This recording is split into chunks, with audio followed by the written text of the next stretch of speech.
Hey guys, Manasa পুজোর দিনের video নিয়ে চলে এসেছি। তো আগে ছোটোবেলায় এমন একটা ব্যাপার ছিল, আমার পাশের বাড়িতে যেহেতু মনসা পুজো হয়, ওই দিদাদের বাড়িতে থেকে আসতামই না বাড়ি। আমার মা থাকতো ওখানে, পুজো টুজো উপোস করতো, বা মা বাড়িতে থাকলেও আমি সারাক্ষণ ওই দিদার বাড়িতে ওই পুজোর ওখানেই থাকতাম।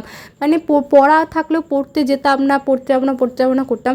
আর এখন ব্যাপারটা এমন হয়ে গেছে, যেতেই ইচ্ছা করে না সেরকম। মানে ব্যাপারটা ঠিক সেটা না, যেতে ইচ্ছা করে না। আমার ঠাকুরের পুজো দেখতে ভালো লাগে, যেহেতু আমার শরীরটা ভালো ছিল না, আবার জামা পরতে হবে। আমি বাড়িতে যে হাফ প্যান্ট গেঞ্জি পরে থাকি, সেটা পরে তো আর যাওয়া যাবে না। ধরো ওই বাড়িতে সবাই পুজো হচ্ছে, অনেক লোকজন আছে, সেই ড্রেস চেঞ্জ করে গরমের মধ্যে যেতে হচ্ছে। যদিও কালকে বৃষ্টি পড়ছিল, বৃষ্টির মধ্যেও রাস্তাতে বেরোতে বিরক্ত লাগছিল। গেলাম, দেখছি আরতি হচ্ছে, আরতিটা দাঁড়িয়ে দাঁড়িয়ে কিছুক্ষণ দেখলাম। তারপরে অঞ্জলি হলো। অঞ্জলি তো আমরা কেউ দেবো না, তাই আমরা পিছনের দিকে সরে এসেছিলাম, আর সবাই অঞ্জলি টঞ্জলি দিচ্ছিল। তারপরে একটা পুজো হয়, মানে মনসা গাছে, ওখানটাতে কোপটি করে দুধ কলা দেয়, ওই পুজো হচ্ছিল। তার আগে দেখো যজ্ঞের ফোঁটা দিয়ে দিচ্ছিল। যজ্ঞ যখন হয়েছে তখন যদিও আমরা ছিলাম না, তো পরে দিচ্ছিল যজ্ঞের ফোঁটাটা, তাই নিয়ে নিলাম। রাতে এখানটাতে বাড়ির সবাই নিমন্ত্রণ ছিল, কিন্তু মায়ের যেহেতু একাদশী, তাই মা যাবে না। বাকি আমি, ভাই, বাবা সবাই গেছিলাম। তো সেটা পরের ভিডিওতে আসছে।